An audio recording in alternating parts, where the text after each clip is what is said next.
اعوذ باللہ من الشیطان الرجیم بسم اللہ الرحمن الرحیم الحمدللہ رب العالمین والصلاة والسلام علی اشرف الخلائق اجمعین وصلی اللہ علی محمد وآلہ الطاہرین اللہم صلی علی محمد وآل محمد وعجل فرجہم۔ ناظرین کرام السلام علیکم۔ جیسا کہ ہم ماہ رمضان المبارک کے عشر ثانی اور جزء ثانی میں آپ کی خدمت میں کچھ جدید پیغام اور کچھ جدید عنوان کے ساتھ حاضر ہوئے ہیں۔ ناظرین کرام، چونکہ یہ مہینہ استغفار اور توبہ اور مغفرت کا ہے، اس مہینے کے عشر ثانی میں ہم استغفار کے متعلق کچھ گفتگو، کچھ کلام، کچھ بحث کریں گے۔ جیسا کہ ہم نے گزشتہ پیغام میں بتایا کہ کتنا بھی عظیم گناہ ہو، اللہ اپنے بندے کی خطا کو بخش دیتا ہے، لیکن سوال یہ پیدا ہوتا ہے کہ انسان جب دعا کرتا ہے، استغفار کرتا ہے، تو اس کی دعا جلد قبول کیوں نہیں ہوتی؟ اللہ اس کی دعا کو جلد قبول نہیں کرتا؟ تو اس کی دو وجہیں ہیں۔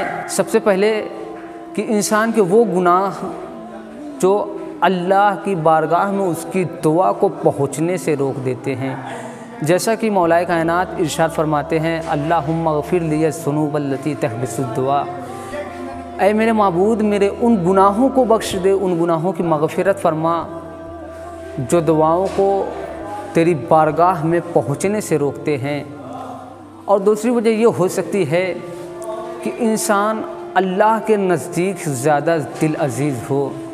جیسا کہ ہم دیکھتے ہیں کہ جب کوئی فقیر دروازے پر دستک دیتا ہے اور کچھ نوحہ خوانی یا نعت خوانی کرتا ہے، اگر اس کی آواز بہترین ہوتی ہے تو ہم اسے فوراً عطا نہیں کرتے، اس لیے کہ ہم کو اس کی آواز سننے میں مزہ آتا ہے، خوشی ملتی ہے، ہم چاہتے ہیں کہ بار بار اس کی آواز سنیں، اس کی آواز میں ایک ایسی کشش ہوتی ہے۔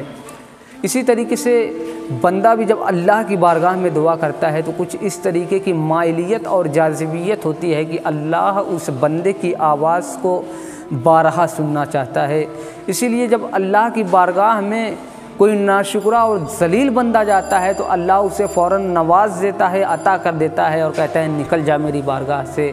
لیکن وہیں جب اللہ کی بارگاہ میں کوئی اس کا چاہنے والا اور دل عزیز بندہ آتا ہے تو اللہ اسے فوراً عطا نہیں کرتا، اس لیے کہ اللہ چاہتا ہے کہ میں اس بندے کی آواز کو بارہا سنتا رہوں اور یہ بندہ میری بارگاہ سے وابستہ رہے اور جڑا ہوا رہے۔